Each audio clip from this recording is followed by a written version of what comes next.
Nice to meet you. So, generally, this is kind of how the yard is basically throughout, you know. So, judging on just the tip of the iceberg here, what do you think, you know, might be the kind of, how long do you think you can give me or whatever to? Well, like I said, this amount of stuff does not accumulate overnight. We don't expect it. Right. We don't expect it to. There's some good plums, man. Help yourself, man. We don't expect it to be. I planted these from seed, so. Man. I planted those two from seed, and these kind of all sprouted off. Are these any good to eat? Oh yeah.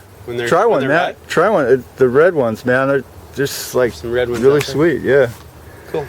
Well, yeah. I mean, usually what happens is when we get in a situation like this where there's a large amount of stuff, is we'll kind of develop a timeline. We'll say, okay, you know, do you have help? Do you have people that, you know, do you understand that? Well, I'm kind of going broke, but I can't afford the $50 a day fine. So that's right. You know, that's why I figured it's going to Reno. You know, putting all your money down, you know, and kind of hoping it's going to work out. You know, kind of thing. And we're not, you know, we're not interested in fines and all of that kind of stuff. We just, you know, the code has to be followed, and if there's something going on that needs to get cleaned up, it needs to get cleaned up. All right. And so what we've done in the past is we usually set it up where, like, once a month I'll come and look, and you go, okay, here's what we got rid of, you know, here's the space that we cleared out, here's the progress that we made. We go, good, you're making progress, keep at it. All right. Come back next month. I mean, depending on the amount of stuff, I mean, it could go for many months. It depends. Okay. But if you're making progress and you're getting there, I mean, we understand you probably can't hire 50 guys to come dump trucks and get rid of it in a day. So. All right. Yeah, I don't want to get too specific, but I generally understand what you're talking about. Just basically clean up so it looks more like a regular kind of house place thing, right? Yep. So, so what's the next step? Where do you want to go now next to? Well, let's check out the back. Okay.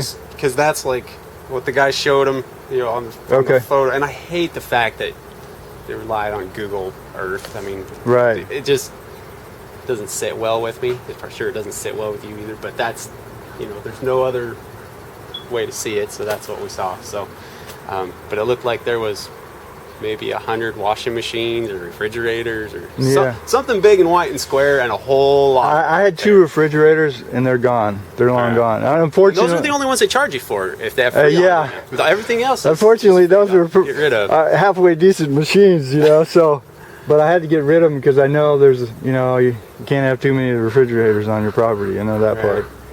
So, any particular way you want to go, or it's your place? Lead the way. Okay. All right, let's go this way then.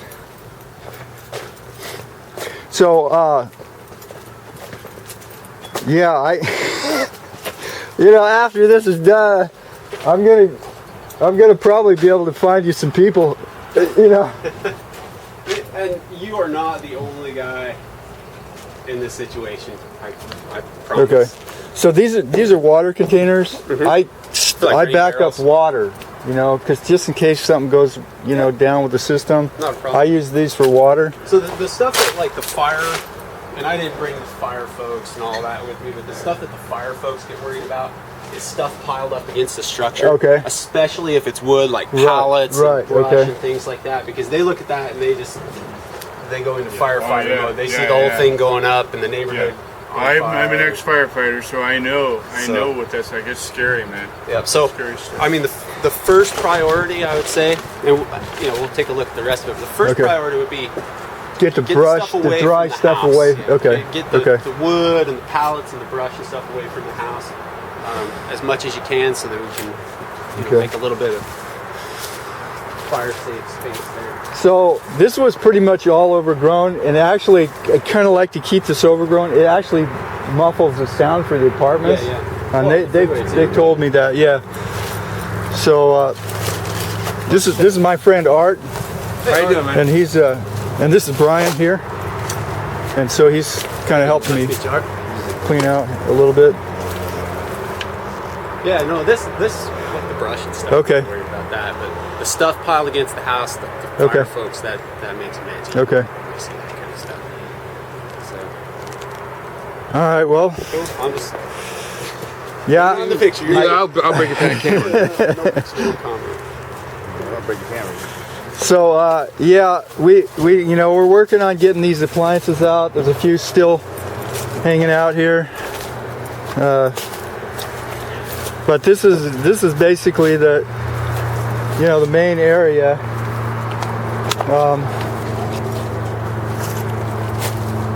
Here.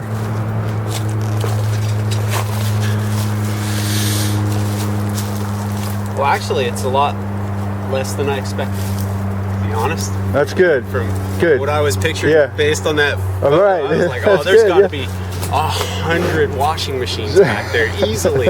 I'm expecting a sea of washing machines, but no, this I think this is doable. And the real question is if you think it's. I'm Becky. Hi, Becky. I'm Yeah. Brian. Brian, nice to meet you. Yeah, this is my friend Becky. I do odd jobs for her sometimes, and she's like repaying me today. So Yeah, it works out. Friends are like that.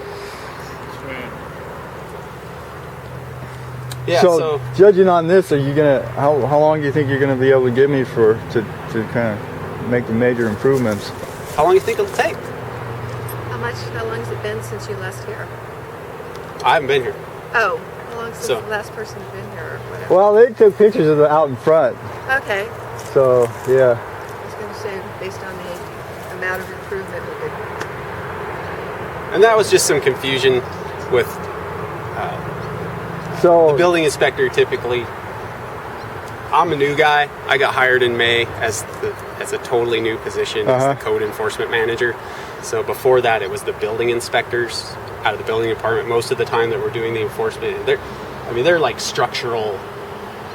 They're the guys that tell you if your beams are too small or you don't have enough nails in your brackets and stuff like that. So, but I was hired specifically to do code enforcement. So as far as you guys, you know, coming to make sure I'm making progress, is that going to happen at the next end period? And then I can maybe ask you for more time if I'm not.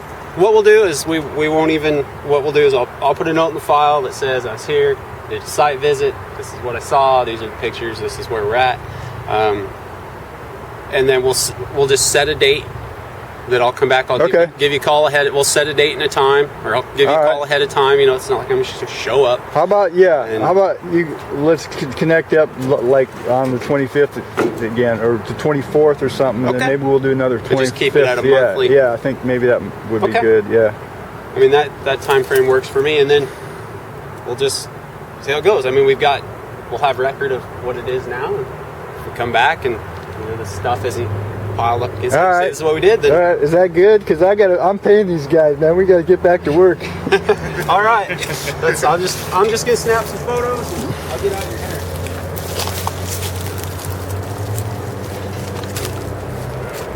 Can't have a group picture here? Yeah, I don't want to see. No, nobody's in the pictures. Okay. Only stuff. Okay. And there's. I can go back. Are you guys recycling most of it? Like, are you able to take it to scrap and get recycled? Yeah. Ideally, we'd like to find a home for it for the original purpose. It kind of makes the global footprint a little smaller, you know, the carbon footprint. It's just unfortunate that where Bill had all of the equipment stored, they lost their lease on it, and so Bill's never found another place. That's where all the washing machines were. Was that the place down at like 7th and Summer, somewhere down there? Right. Yeah. This stuff wasn't always here. Yeah. Okay. Well, can I go this way?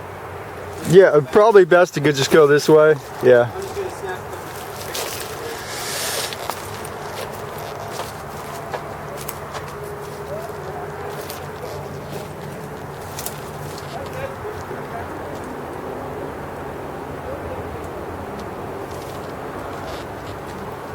Yeah, the stuff leaning up against the house, that makes me nervous, and I'm a firefighter. All right. Like the big piles of brush and the wood and things like that piled against the house. We'll definitely take care of that by the 25th of August, right? Yes.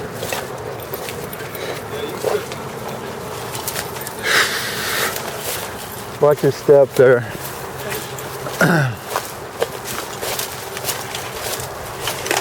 Thanks, Sergeant. This is our mascot. Hey, buddy. That's an old dog. give you an idea of some of the stuff we've done before, we had a situation with a lady. She was a hoarder. I mean, she was hoarding a lot of stuff. And the house was in real bad shape. You know, we went in, we helped her get it cleaned up, and then we were actually, through our housing folks, able to basically rebuild her house. We got her a super low interest loan that was deferred for 30 years, and you know, great. The roof was sagging and a bunch of other stuff. So, I mean, I'm not going in the house. Okay. See what's in the house. All right, great. But if you know, that is the type of thing that has come out of these sorts of actions before. And we go back and visit her. We have to because it's federal money through HUD. Oh, right. Everything comes through the city through our housing department. So we go back every 3 months and say hi, look around, okay, picture, and then we leave. But she got pretty much a completely rebuilt house. That's great. Yeah, it makes you feel good, doesn't it? So they're pretty happy about the outcome. So anyway, I'll get out of your hair. All right, great. Thanks, Brian. Appreciate your time. All right, thank you. Thanks. Nice to meet you. You too.